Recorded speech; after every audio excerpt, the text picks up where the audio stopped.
would get these girls to fall in love with him, and then he would get them to go and do this stuff for him.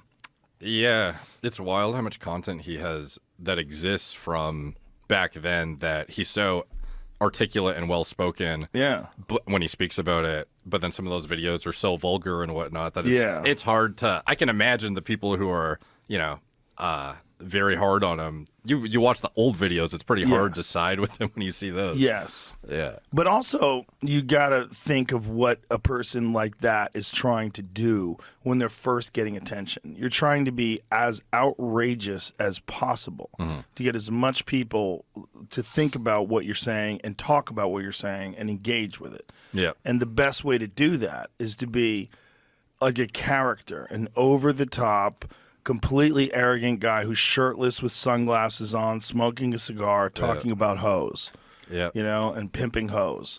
It's like, is it a character or is it really you? And then when you find out, oh, well, no, he actually does run these campsites and he does have these girls working for him. Okay. But then some of the girls talk and go, actually, he's like really nice and he was kind and he gave me this business opportunity. I wound up making a lot of money with it. And you're like, oh, okay. This is complicated. Like, how much of this is theater and how much of this is like, if it's your real feelings that, these women are subhuman little robot flesh creatures that you just extract money from. Yeah. Any interactions I've had with the guy before he was, super famous and whatnot, I've always been positive too. Like, super nice guy. Very intelligent guy. Yeah, super articulate. Extraordinarily intelligent. Yeah, and, absolutely. His brother too. Yeah. Doesn't get as much credit, but... they're very, very smart guys. But boy, did they tap into... There's this thing that's going on where men do not feel like there's anyone that represents men in popular culture. Like what men actually talk about when they're alone, when men aren't just hanging out with men and not trying to impress women or trying to not get yelled at, the wild shit they talk about. And, if you can... be the most exaggerated form of that, this world champion kickboxer standing there smoking a cigar, making fun of simps. And, that's very appealing to men because it doesn't exist. Yeah. Like, if you're never going to see that on CNN or NBC, or it's not, no mainstream media platform is ever going to tap into this, what is obviously a lucrative market. Young guys who don't want to be like their parents. They don't want to be like their teachers. They don't want to be like any of these people they see around them that seem neutered and pot-bellied and fucking depressing and talking about equity and inclusiveness. And they're like, Jesus fucking Christ. And then they see this guy and like, oh, yeah, I like that guy. Yeah. Yeah. No, he's definitely inspired discipline and taking action. And it's like... Take responsibility for yourself. Yeah. So, I mean, it's like a more problematic version of like what Jocko does or did. You know what I mean? Yeah. But it's also different, because it's like, he really is in the pimp and hose business. I mean, it's like if you're running campsites like that, you're really, farming those girls out to make shitloads of money for you, for a bunch of suckers. I can't even imagine what the life of a OnlyFans manager or something would be. Yeah. There's got to be a lot of them. Oh, for sure. I would assume. I know that there's a lot of people that they hire that manage the girls' DMs. So there's like companies, I guess. Is this the case?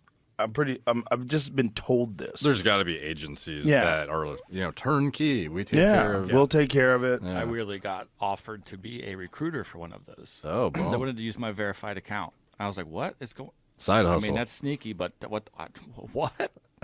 So what did they want you to do? DM chicks to offer them, like, you can be on OnlyFans. I was like, oh, they God, don't, like, Jamie, do you know how bad that would turn out? They don't fucking know that already. Like, why would I have to tell them? But if I could convince them to do it, the return is I get a kickback of their revenue. I just remembered that as you guys are talking about it. So when they contacted you, what did they say? Like, hey, Jamie, do you know a lot of girls that are willing to take their clothes off? We've noticed it's one of these DMs I get from multiple accounts for various reasons, but like, we've noticed your account. I have X amount of followers. You could probably be doing this kind of stuff on Instagram. If you do, you know. And how much would they give you? I don't off the top of my head. I don't remember. I could check. I feel like it was 10, 20%, something like that. That's lucrative. Yeah. If you can get a bunch of really fucking... I've heard these guys are making 50%. The managers do. Like they just split it. Wouldn't surprise me. Yeah. That seems crazy. Yeah. Well, they're not doing anything though. The girls don't do anything besides make the content, and then the managers are running the account. They're not even just doing Still, messages. 50% seems pretty high because without the girl, you don't have anything.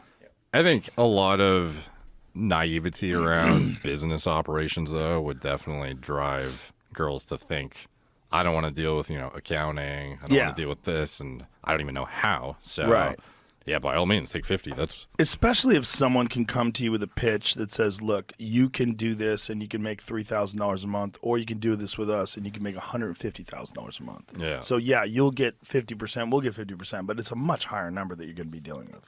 Yeah. And you're not going to get there on your own. And we have this vast network, and we can also introduce you through other girls. Like other girls, like, this is my friend Cindy. Like you'll see them do that on their Instagram page. Follow her. And then, they're just like pumping each other up like comics would do. Like, hey, go see Mike. He's playing at the Ha-Ha. Really funny guy. Yeah. Cindy's got a great pussy. Check her out. I wonder who the Joe Rogan of OnlyFans chicks is. There's got to be one. Yeah, there's got to be like a ringleader of all. What's her...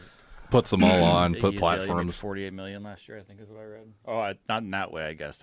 Yeah, different way, but she's the top of. Who is it?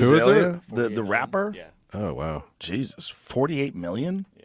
Jesus. God damn. So now you go, show your asshole, baby. I want a Ferrari. It's like for $48 million, like you better be. Yeah. Jesus. Well, also, you could just do that for 3 or 4 years, and you don't have to do shit for the rest of your life.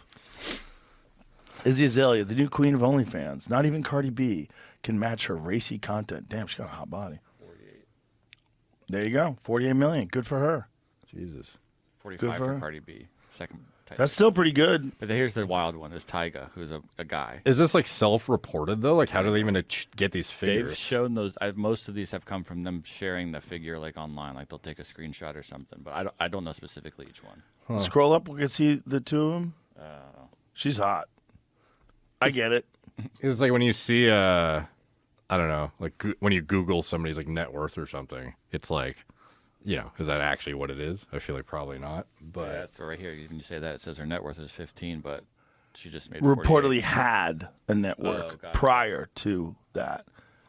48 million from the website. We're at a 320% hike in her overall value. That's crazy. Wow.